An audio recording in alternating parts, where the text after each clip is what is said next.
In the world of action cinema, there is a very specific unspoken rule. If you want to be a legend, you have to be invincible. You have to walk through explosions without looking back, take down 20 guys without breaking a sweat, and always leave the frame with your hair perfectly in place. But then there's Jackie Chan. Jackie's entire career is built on the exact opposite of invincibility. His legend isn't written in gold, it's written in scar tissue, broken teeth, and a desperate medical history that would make an insurance agent faint. To understand Jackie Chan, you have to stop looking at him as a superhero and start looking at him as a man who turned his own suffering into an art form.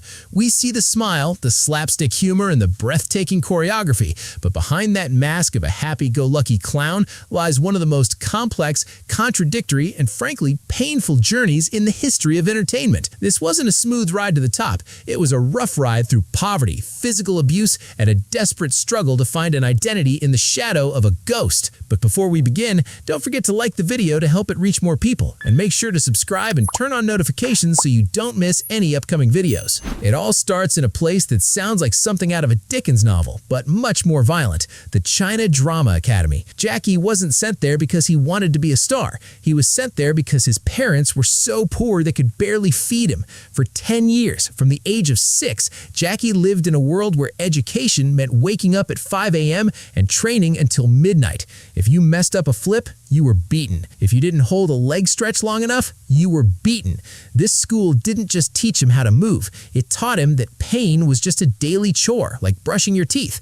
It was here that Jackie learned the philosophy that would define his life. The body is a tool, and sometimes tools have to break to get the job done. This wasn't a childhood. It was a decade of physical conditioning for a war he didn't know he was going to fight yet. By the time he graduated, the world of Chinese opera was dying, and Jackie found himself at the very bottom of the film industry food chain. He was a stuntman, a human prop whose only job was to be hit, kicked, and thrown off buildings for a few dollars a day. And this is where he met the man who would define his early career without even trying: Bruce Lee. In the early 70s, Bruce Lee was the sun that every other star revolved around. Jackie actually worked as an extra on Fist of Fury and Enter the Dragon. There's this famous footage where Bruce accidentally hits Jackie in the face with a stick. Jackie, even then, knew how to play the game. He stayed down, pretending to be more hurt than he was, just so he could get a moment of sympathy and a hug from the legend himself. He was earning $1 a day to be Bruce Lee's punching bag. But when Bruce Lee died suddenly in 1973, it left a void that the industry didn't know how to fill. The directors and producers were desperate. They didn't want a new actor. They wanted a new Bruce Lee,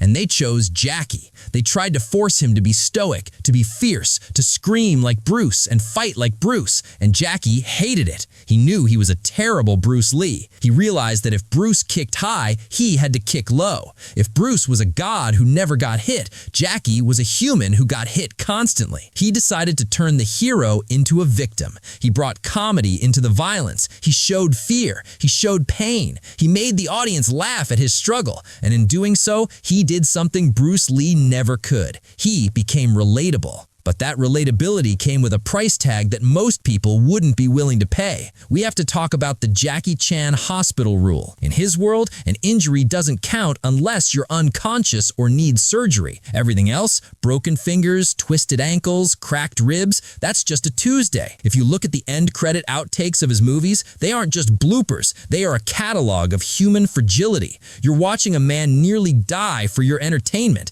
There's that infamous stunt in Armor of God in Yugoslavia. A simple jump from a wall to a tree branch. He'd done it once, it was fine, but he wanted it to be faster. He jumped again, the branch snapped, and he fell 5 meters straight onto his head. A piece of his skull cracked and pushed into his brain. Blood was pouring from his ears. That should have been the end. Most people would retire and never look at a movie camera again. But Jackie, he has a permanent plastic plug in his head now, and he just kept going. Why? Because the pain was his brand. It was the only way he knew how to prove he was real in an industry full of fakes.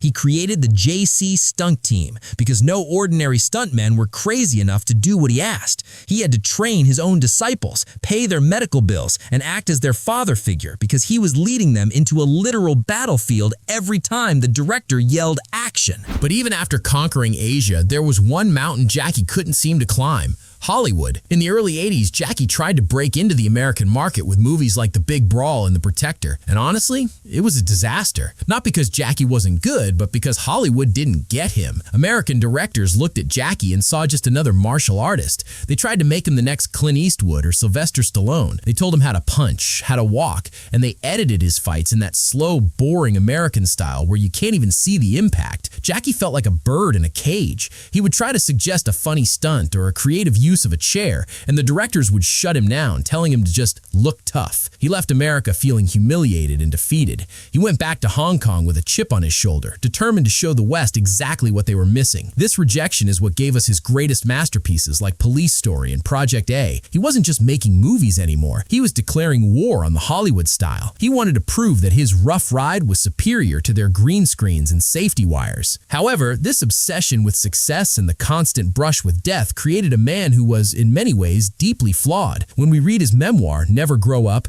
we don't see the smiling face from the posters. We see a man who, in his youth, was consumed by a nouveau riche mentality. Imagine a guy who grew up with nothing suddenly having millions of dollars. Jackie admits that he used to carry around heavy chains of gold and walk into luxury watch stores with stacks of cash, buying the most expensive things just because he could. He was drinking heavily, driving his expensive cars like a madman, once crashing 2 luxury cars in a single day. He was a superstar on the outside, but a deeply insecure, uneducated kid on the inside who didn't know how to handle the world. And then there's the family life. This is the part where the Jackie Chan legend gets complicated. He admits he was not a good father or a good husband. He spent all his time with his stunt team, his brothers, while his wife and son were often left in the shadows. He was a man who lived for the adrenaline of the set, and the quiet life of a family man felt like an alien language to him. He speaks about his mistakes with a brutal, almost uncomfortable honesty, from his affairs to his inability to connect with his son, JC. It's a dark contrast to the Uncle Jackie image we all grew up with, but that's the reality of the rough ride. You don't become a global icon by being a perfect person. You do it by being an obsessed, driven, and sometimes selfish individual who prioritizes his craft over everything else, including his own blood. Despite his personal turmoil, his professional persistence eventually paid off. In the mid-90s, he didn't go to Hollywood. Hollywood finally came to him. Rumble in the Bronx was the turning point. For the first time, American audiences saw the real Jackie, the guy who jumps onto hovercrafts and fights with shopping carts. Then came Rush Hour, and suddenly Jackie Chan was the biggest star on the planet. But even at the height of his fame, he remained a man of contradictions. He was making hundreds of millions of dollars, yet he would yell at his staff for wasting a single sheet of toilet paper or leaving the lights on. He became a philanthropist who donated half his wealth, yet he struggled to give his own son a sense of direction. He is a man of extreme discipline and extreme excess. Today, when we see Jackie Chan receiving an honorary Oscar, we see a man who has finally been validated by the system that once rejected him. But the Oscar isn't for his acting, it's for his survival. Every time he walks onto a stage, he is carrying the weight of dozens of surgeries. He has holes in his head. His nose has been broken so many times it has no bridge left, and his knees are basically dust. He is a living museum of action cinema. He proved that you don't need a cape to be a hero. You just need the willingness to fall down, get hurt, and get back up over and over again until the shot is perfect. Now, to truly understand the DNA of Jackie Chan's movies, you have to understand the JC Stunt team, Singaban. This isn't just a group of employees, it's a brotherhood born out of a shared suicide mission. In the 70s and 80s, Jackie realized that no ordinary stuntman could keep up with his pace or his lack of regard for safety. So he built his own army. These men were the ones taking the falls that would kill a normal person. If Jackie jumped off a building, they had to be the ones waiting at the bottom, or worse, jumping right after him. But here's the dark side of that loyalty. Jackie was a drill sergeant. He demanded total perfection. If a stunt didn't look painful enough,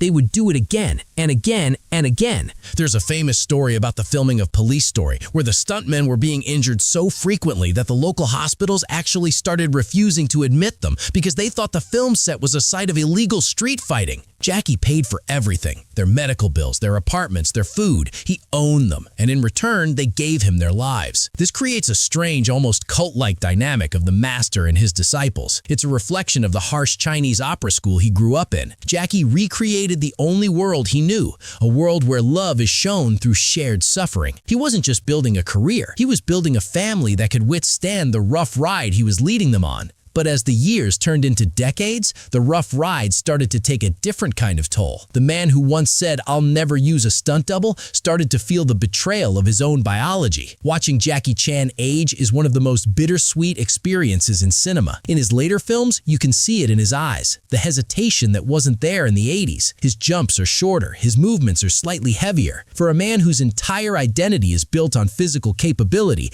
aging isn't just a natural process, it's a slow-motion car crash. He's had to pivot from being the action god to being a dramatic actor, trying to prove to the world, and perhaps to himself, that he is more than just a collection of broken bones. And this brings us to the most uncomfortable question: was it all worth it? When Jackie looks in the mirror, he doesn't just see a legend. He sees a man who missed his son's childhood. He sees a man who cheated on his wife and had to apologize to the entire world in a press conference. He sees a man who, by his own admission, was sometimes a bastard to those who loved him because he was too busy being a star. This is the contradiction of Jackie Chan. We love him because he suffered for our entertainment, but that same obsession with the shot made him a ghost in his own home. He is a man of immense generosity and immense ego, a man who preaches discipline but struggled with his own demons of gambling and alcohol in his younger years. But maybe that's why we still care. In an era of CGI, deepfakes, and perfect celebrities who are managed by PR teams to never say a wrong word, Jackie Chan is refreshingly, brutally human. He is messy.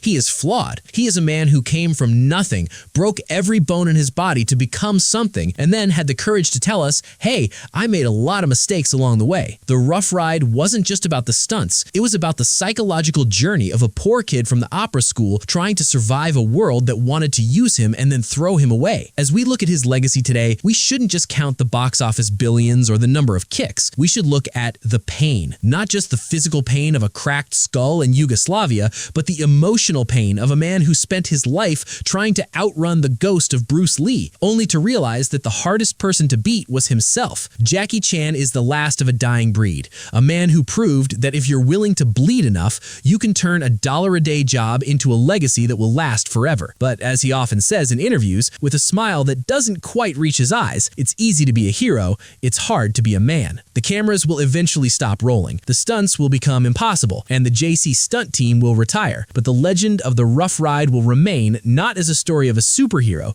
but as a testament to the sheer, stubborn power of the human spirit to endure, to fail, to hurt, and to keep moving forward anyway.